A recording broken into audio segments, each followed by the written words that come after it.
ان الحمد للہ والصلاة والسلام علی رسول اللہ۔ ناظرین کرام، السلام علیکم ورحمۃ اللہ وبرکاتہ۔ نبی دو جہاں صلی اللہ علیہ وآلہ وسلم نے فرمایا کہ اللہ رب العزت کی رحمت کے 99 حصے ہیں، 99، اور ان 99 حصوں میں سے ایک حصہ جو ہے رحمت کا، وہ پوری کائنات کے اندر تقسیم کیا گیا ہے۔ یہ انسانوں میں، جانوروں میں اور دیگر مخلوقات جتنی بھی ہیں، ان کے اندر جو شفقت کا، محبت کا، ہمدردی کا جو جذبہ پایا جاتا ہے، وہ اس ایک حصہ کی بدولت ہے، اللہ کی رحمت کا وہ حصہ جو کائنات کے اندر تقسیم کیا گیا ہے۔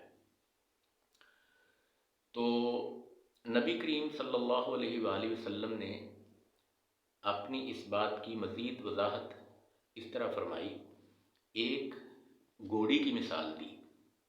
انسانی ماں کی محبت کے تو کیا کہنے، لیکن آپ دیکھیں کہ ایک گھوڑی کی مثال پیش کی جا رہی ہے کہ ایک گھوڑی اگر بڑی تیز رفتاری کے ساتھ جا رہی ہو اور اچانک اس کا بچہ اس کے سامنے آ جائے، تو وہ جو انسان جتنی عقل و شعور اور دانائی نہیں رکھتی، وہ بھی یہ محسوس کرتی ہے کہ اگر میں نہ رکی تو میرا بچہ میرے پاؤں سے، میرے سموں سے زخمی ہو جائے گا۔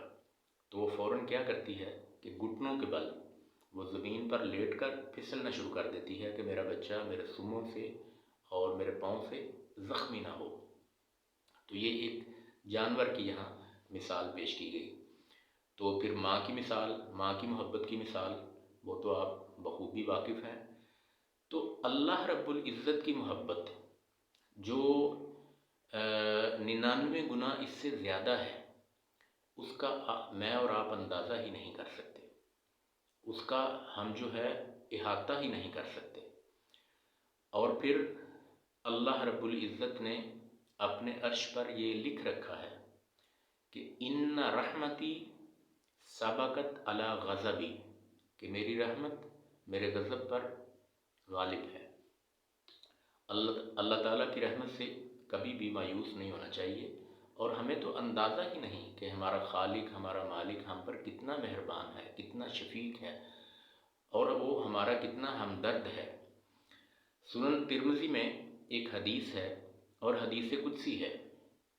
اللہ رب العزت فرماتے ہیں کہ اگر ابن آدم اتنے گناہ کرے، اتنے گناہ کرے کہ زمین اور آسمان کے درمیان کا جو خلا ہے یہ اس کے گناہوں سے پر ہو جائے، یہ بھر جائے، اور اگر وہ شخص بھی میرے در پر آ کر ندامت کا، شرمندگی کا اظہار کرے اور مجھ سے پکی اور سچی توبہ کے ساتھ مغفرت طلب کرے، تو میں اس کے گناہ بھی بخش دوں گا، لیکن شرط یہ ہے کہ اس نے میرے ساتھ شرک نہ کیا ہو۔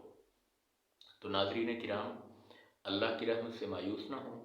یہ رحمتوں کا موسم بہار آ چکا ہے، اس میں جو ہے بھرپور جو ہے عبادات کریں، اللہ کو راضی کرنے کی کوشش کریں اور اپنی زندگیوں کو تبدیل کرنے کی کوشش کریں۔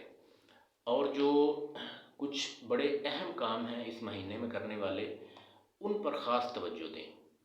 وہ کیا ہے کہ اپنی عبادات کو مضبوط کر لیں، کہ جو روٹین آپ نے رمضان میں بنائی ہے، یہ روٹین آپ کی رمضان کے بعد بھی چلتی رہے، اور جو عبادت بھی آپ کریں وہ چھوٹی سے چھوٹا صدقہ خیرات ہو اور بڑی سے بڑی کوئی نیکی ہو۔ آپ کے دل و دماغ میں یہ ہونا چاہیے کہ یہ میں اللہ کی رضا کے لیے کر رہا ہوں، اللہ کو خوش کرنے کے لیے کر رہا ہوں، اپنی عاقبت سنوارنے کے لیے کر رہا ہوں، نہ کہ میں بندوں کے لیے یہ کر رہا ہوں۔ اس میں ریا نہیں ہونی چاہیے بالکل بھی۔ دوسرے نمبر پر اس مہینے میں جو کرنے والا بہت اہم کام ہے، وہ ہے کثرت کے ساتھ قرآن پاک کی تلاوت کریں، اور کچھ ٹائم ضرور نکالیں کہ ترجمے کے ساتھ قرآن کریم کو پڑھنے کی کوشش کریں، سمجھنے کی کوشش کریں، اور استغفار جو ہے اس کو اپنے اوپر لازم کر لیں۔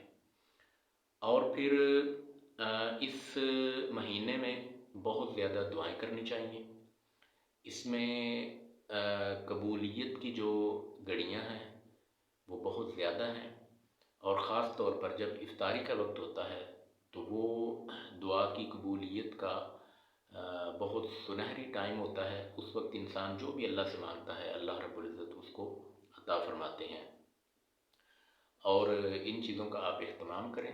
اللہ رب العزت میری اور آپ کی کاوشیں جو ہم اپنی آخرت کو سنوارنے کی خاطر اللہ اور اس کے رسول صلی اللہ علیہ وآلہ وسلم کی رضا کی خاطر کرتے ہیں، اللہ تعالیٰ قبول و منظور فرمائیں۔ وآخر دعوانا ان الحمد للہ رب العالمین۔